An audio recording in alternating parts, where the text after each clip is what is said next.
Starting addressing the contract extension for Frank, and how does that impact you guys, especially recruiting-wise? Well, obviously, I think it makes a tremendous statement about how the new administration, President Sands and Witt, feel about what Frank's all about and what our staff's all about. And I think it makes a big statement. What we've done here, what he's done here. And that's going to, should impact us down the road in recruiting. I mean, it's nice to know that you're going to have one of the top legendary coaches of all time to be here, for the next several years. So, I'm excited about that. I really am for our program and for our future. So that's really all I got to say about that, man. We're ready to go play a football game. I know people use that against you in recruiting. Yeah, I'm sure they have. I'm sure they have. And I think that'll make a statement now. That hey, yeah, we're going to be here. He's going to be here. So that's that's a good thing. We're all happy and all excited, and as good as we've been in the past, I think we have a chance to be even a lot better. So that's still encouraging. You guys seem like you have a pretty young group of the two deep across the roster. I mean, I know there's always sort of uncertainty this time of year about exactly what you have. Is that even more so this year, do you think? Yeah, it is. I mean, I'm cautiously optimistic. I'll say that. We have some, our back end has some experience, obviously.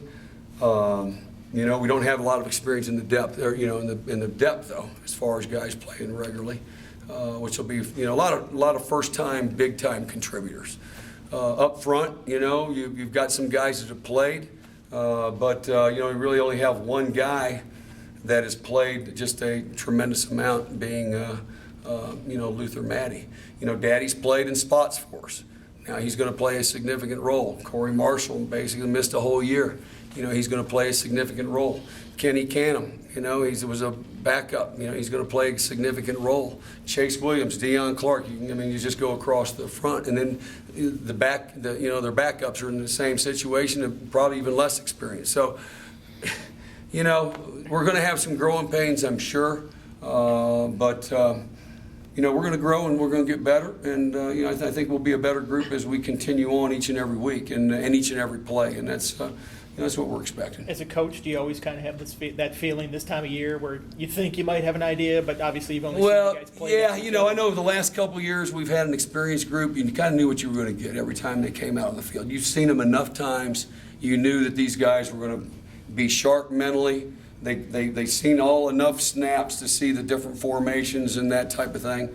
And those are the things that you worry about as a coach. Are we going to play with tunnel vision as first-time players? Are they going to be really excited and not play their position? All those things kind of come involved. So, but I like this group of kids, though. I think we're athletic. But there's a lot more to it than just being athletic. We need to perform our position. We need to perform the defense, and if we do that, then we'll give ourselves a chance. Faison said yesterday he feels good, ready to go. Have you seen enough out of him to say that's the case? I still think he's rusty myself. He's really only practiced for the last 10 days, so to speak. For sure, he'll be in our nickel package for sure. We'll see. We're going to talk about it more. As a staff, I think Torian really wanted to take a look at him a lot this week because it's the most he's practiced this week, and so we'll make that decision here, probably tomorrow, when it's all said and done. Has Chuck Clark eased the concern a little bit about the backup cornerback? Yeah, he has. Chuck is a guy. I tell you what, he is the consummate professional at our level. He reminds me of a guy like Darryl Tapp that we had here a couple of years ago from a work ethic standpoint, from being very conscientious to doing it the right way.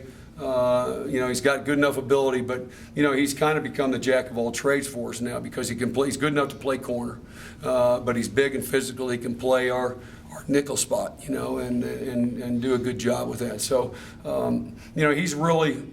To me, he's a special football player, and I'm excited about his future. He's only going to continue to get better as well. What's the challenge when you don't have any film, I would imagine, on their quarterback? Clearly don't know a whole lot. Yeah, we've only seen a few snaps of him, and a lot of those were coming in and running the ball, and he was their third quarterback. So, they ran some wildcat kind of stuff, with him.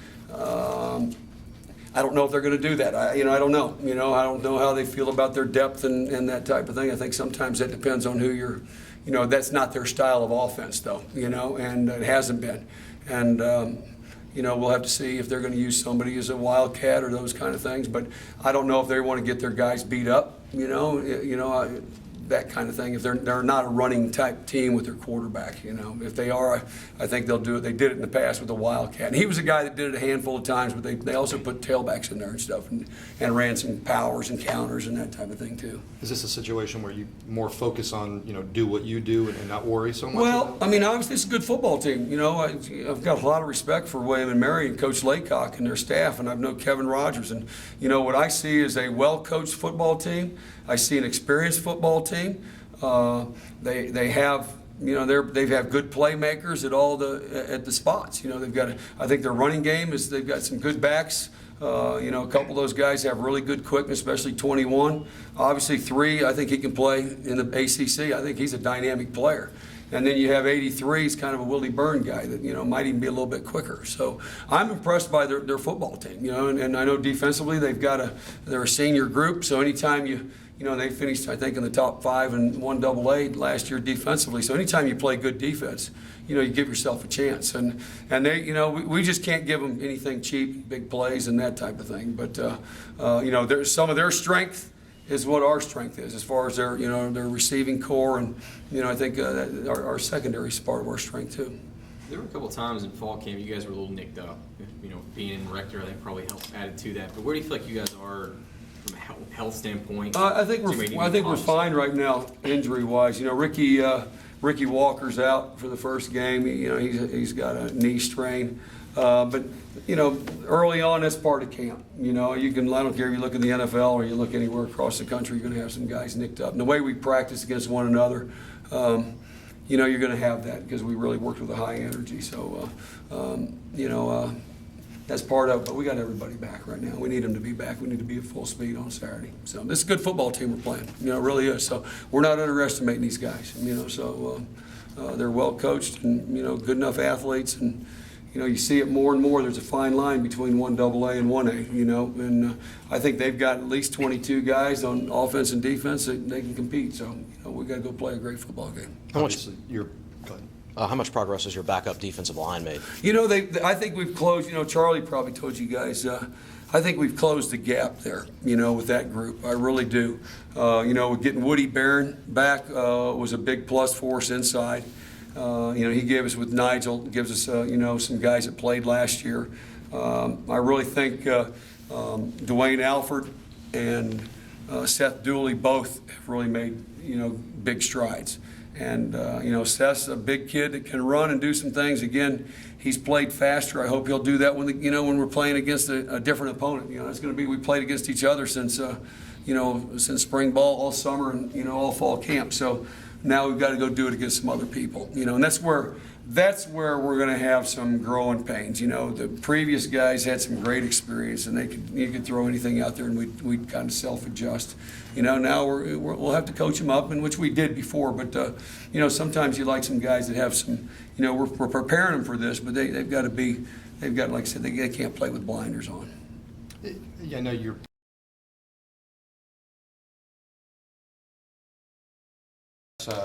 The contract extension that Coach Beamer got, and how does that help you in recruiting particularly? Well, I think it's great. I think it's Coach Beamer does such a great job, and it's great for our program. I think it helps in recruiting, and I just really love the direction that we're going. I love the direction of the new administration, the new president, and I think we've got a lot of young talent coming into this program, and I think our future down the road is bright. Do you find people using that against you in recruiting, saying, he's getting older, he might, his contract's up this year? I think you come across recruiting is recruiting is recruiting. People are going to say things that are off the chart and try to obviously, sell their product. And I think the great place is they sell what they have, and they don't need to talk about anyone else's programs. And that's what we try to do here. We try to do a great job of selling what Virginia Tech's all about. Whenever you got such a great place that we have here, you can sell tradition, you can sell academics, you can sell winning tradition, you can sell Coach Beamer, you can sell stability. And so I don't know if we need to talk about anyone else's program. We just got to worry about Virginia Tech and sell our product and if we do that, I think we can get kids here. When you get to this point of the preseason, do you feel like you have a pretty good handle of what this offense is capable of, or is there still always shreds of doubt in the back of your mind? We'll find out Saturday. I think we're way ahead. Obviously, I know we're way ahead. We're way ahead of where we were. And are we perfect yet? No. We've got some talented guys running out there. We've got a bunch of new guys running around out there for the first time. So I think the more we play, the better they're going to get.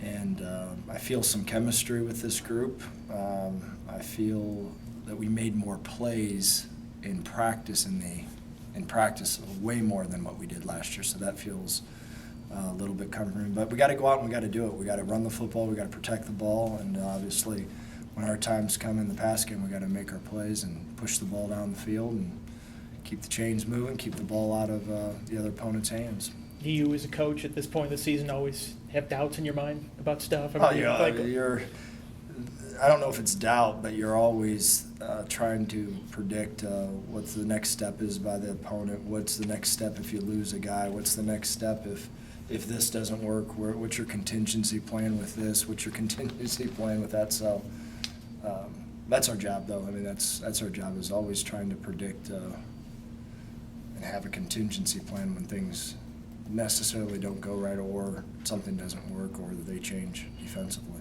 You're in better shape for it this year, but Calvin was out early in the week practice-wise. Obviously, you got Ryan and Bucky, but what's the outlook for him? Will you have him Saturday? I don't know.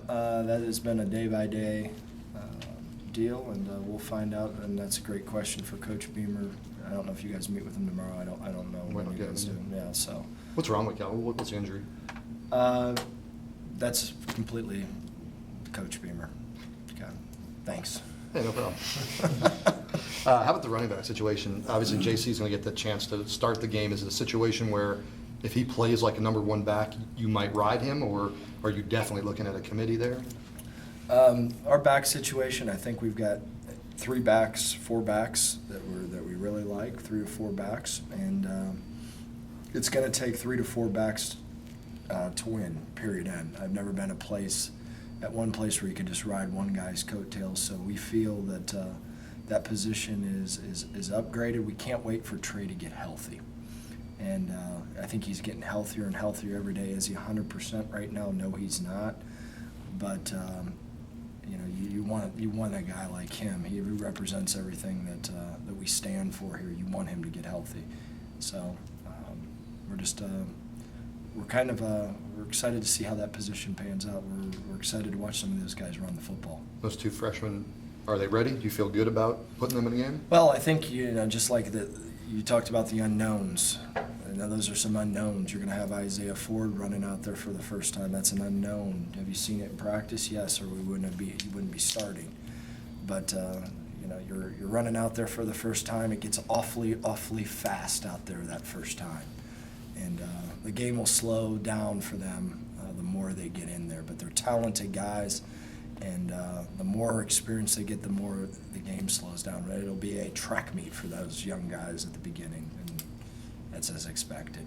When we talked to you on Media Day, you were pretty impressed by what you'd seen out of William & Mary's defense. What's a quick scouting report on what you've seen out of them? Very aggressive. They've changed coordinators, but it's a change within. They're very aggressive. They're multiple front team. They're a 4 down. There's an odd. There's bear. They're pressure oriented. They're going to pressure you, and really love how they play. They play with great effort. They're very athletic. They play really, really, really hard. There's not one snap that you go, there's a loaf, and this guy's not playing. They play well together, and the thing that I'm most impressed with is they're a older group, and anytime that you got an older group that understands how to play hard, they execute pretty well. So we're gonna have to. I mean, if you look at the history of William & Mary, what was it? The North Carolina game, don't quote me if it was either a 4-point game or 7-point ball game. West Virginia last year, they beat Virginia, 4 years ago? So anymore in college football, I don't want to hear who you're playing. Every time that you step on that field, it doesn't matter if you're playing Alabama, William & Mary, anyone can win in football these days. So I've learned over these last couple of years it's a football game. I don't care who we're playing in, it's going to be a fist fight, and that's the way you got to approach things. Are you kind of glad that there are some FCS programs that maybe on one side of the ball is really weak, and are you kind of glad that this is a really respectable defense to test yourself first weekend? Absolutely. Absolutely, and I don't know if it's a test. I think it's going to be a flat war. It's going to be a get out. Those guys know how to play football. They were 8th in the country in their division, or excuse me, in the nation last year in total defense. They stop the run, they pressure, they cause problems. They've got multiple blitz packages, so very impressed with what they do. Shane mentioned that one of the things that stood out about Marshawn right away was his ability to block, especially for a guy that probably didn't do an awful lot of that in high school, was just touching the ball an awful lot. He said, especially being able to pick stuff up on the backside and be aware enough to do that. Does he kind of, that's just using that as sort of the vehicle for this. Does he have an aptitude that's a little higher than an average freshman running back, or Yeah, is that maybe I overstating think it he's just based on a blocking? really smart, instinctive player that was here spring. He got to. It's not as fast for him because he's been going against a super fast defense. So the game's starting to slow down for him a little bit, and it will be fast out there for him too now, though. I mean, that first time running on that field for the first time, it's different. And they'll get their butterflies out. There can be some times where guys aren't going necessarily in the right direction. They'll get the butterflies out, and then they'll lock in and they'll be ready to go. So it's you always, those first couple snaps go, what was that? And after that, everything normally cleans up. I want to see you run that play. Yeah, That's Alexis Loeffler's. That's good. You want to post that? there? I have a couple 2.5-year-olds that could rival that, I think. You should take a picture and post that Is play. that on your arm too, or?